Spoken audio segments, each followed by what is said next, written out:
Assalamualaikum warahmatullahi wabarakatuh. Innal hamdalillah nahmaduhu wa nasta'inuhu wa na'udzu billahi min syururi anfusina amma ba'du. Yang saya hormati dosen Ibnu Asaduddin selaku dosen pengampu mata kuliah Manajemen Perilaku Organisasi dan teman-teman sekalian yang saya banggakan dan saya cintai. Pertama-tama marilah kita panjatkan puja dan puji syukur kehadiran Allah Subhanahu wa taala yang telah memberikan kita nikmat, yaitu nikmat iman, nikmat sehat dan nikmat ihsan, sehingga kita dapat berkumpul kembali melalui online pada siang hari ini dengan keadaan sehat walafiat. Salawat serta salam semoga tetap tercurahkan kepada junjungan kita Nabi Nabi Muhammad Sallallahu Alaihi Wasallam yang telah membawa umat Islam dari zaman jahiliyah menuju zaman terang benderang, yaitu Adilul Islam. Oke, di sini saya Wahyu Munawar akan memandu jalannya presentasi pada siang hari ini dengan kelompok kami yang berjudul Review Materi Manajemen Perilaku Organisasi yang beranggotakan saya sendiri dengan NIM 2017401041, kemudian Tania dengan NIM 2017401026, Zenita Eka Pradani dengan NIM 2017401028, kemudian Feby Purwanti dengan NIM 2017401024, dan yang terakhir kita Dewi Oktavia dengan NIM 2017401025. Di presentasi pada siang hari ini ada 3 sesi, yaitu sesi yang pertama sesi pembukaan, yang kedua sesi pemaparan materi, dan sesi yang ketiga sesi penutup.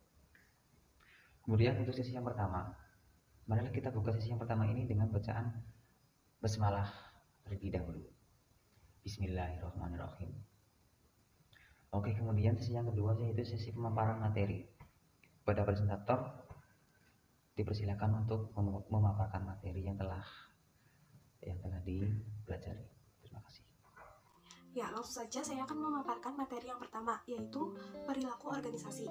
Organisasi merupakan sekumpulan 2 orang atau lebih yang berkumpul dalam wadah yang sama dan memiliki tujuan yang sama. Selanjutnya, pengertian perilaku adalah tindakan atau aktivitas dari manusia itu sendiri yang mempunyai bentangan yang sangat luas, antara lain berjalan, berbicara, menangis, tertawa, bekerja, kuliah, menulis, membaca, dan sebagainya. Jadi, pengertian perilaku organisasi adalah merupakan ilmu tentang perilaku tiap individu dan kelompok serta pengaruh tiap individu dan kelompok terhadap organisasi, maupun perilaku interaksi antara individu dengan individu, individu dengan kelompok, dan kelompok dengan kelompok dalam organisasi demi kemanfaatan suatu organisasi. Ada satu quotes, yaitu pemimpin yang baik adalah pemimpin yang mempunyai integritas tuan rumah. Selanjutnya, materi yang kedua yaitu keragaman organisasi. Menurut Robin and Judge, menjelaskan keragaman adalah bentuk perbedaan individu yang dipengaruhi oleh karakteristik biografis maupun karakteristik pribadi. Adapun 4 pilar yang paling utama dalam penilaian, yaitu keberagaman, inklusi, pengembangan masyarakat, dan kontroversi berita. Komitmen mendalam terhadap diversity and inclusion. Lalu, kesetaraan, mengevaluasi kesetaraan gender dan keragaman budaya pada manajemen dan pemimpin perusahaan, serta tujuan juga inisiatif. Lalu ada pengelolaan, meningkatkan profitabilitasnya, go beyond financial measure untuk mencapai pembelajaran, kreativitas, pertumbuhan organisasi dan individual, dan kemampuan melakukan penyesuaian secara cepat, serta untuk melakukan perubahan dengan sukses. Selanjutnya ada peran leader harus dapat mengevaluasi dan kontribusi pada perbaikan. Yang pertama ada tata kelola, yang kedua manajemen resiko, yang ketiga ada pengendalian internal, yang terakhir ada assurance consulting.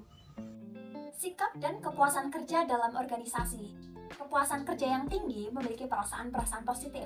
Tingkat keterlibatan pekerjaan dan pemberian wewenang yang tinggi benar-benar berhubungan dengan kewargaan organisasional dan kinerja pekerjaan. Penilaian pada puas atau tidak puas dengan pekerjaan merupakan penyajian yang rumit dari sejumlah elemen pekerjaan yang berlainan. Berbagai studi independen yang diadakan di antara pekerja Amerika Serikat selama 30 tahun terakhir pada umumnya menunjukkan bahwa mayoritas pekerja merasa puas dengan pekerjaan mereka. Dengan kata lain, sebagian besar individu lebih menyukai kerja yang menantang dan membangkitkan semangat daripada kerja yang dapat diramalkan dan rutin. Selanjutnya, emosi dan mood. Emosi merupakan suatu aspek psikis yang berkaitan dengan perasaan dan merasakannya. Misalnya merasa senang, sedih, kesal, jengkel, marah, dan sebagainya. Sedangkan mood merupakan keadaan afektif. Berbeda dengan emosi, mood bersifat kurang spesifik, kurang intens, dan kecil kemungkinannya terprovokasi atau dipicu oleh stimulus tertentu. Cara mengolah emosi dan mood, yang pertama mengendalikan emosi dengan meredam emosi yang muncul. 2. Mengekspresikan emosi, dan yang ketiga melepaskan emosi yang dilakukan dengan berdamai. Di sini saya akan menjelaskan materi tentang kepribadian. Ya langsung saja. Ketika kita merasa hidup kita itu monoton atau malas melakukan aktivitas, mengenali diri kita sendiri adalah menjadi titik awal untuk kita melakukan sebuah karya terbaik. Yang menjadi kekhawatiran pada saat ini yaitu kita tidak bisa mengenali diri kita sendiri. Maka kita akan sulit untuk berkarya dan sulit untuk bisa meraih kebahagiaan hidup. Tanpa mengenali diri kita sendiri, tujuan yang kita miliki tentunya akan terhambat dan tentu kita akan merasakan kegelisahan dan keresahan. Adapun cara untuk bisa mengenali diri kita sendiri yaitu yang pertama dengan adanya value atau nilai. Yang kedua ada minat atau interest. Yang ketiga ada emosi, pembawaan atau temperamen. Yang keempat ada jam biologis. Yang kelima ada misi. Yang keenam ada kekuatan.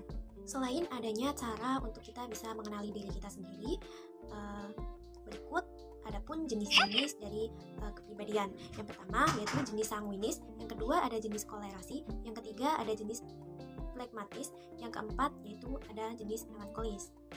Ya, begitulah sedikit penjelasan mengenai kepribadian. Materi selanjutnya akan dijelaskan oleh materi berikut. Pertemuan ke-6 yaitu membahas mengenai persepsi dan pengambilan keputusan individual. Apa itu pengertian persepsi?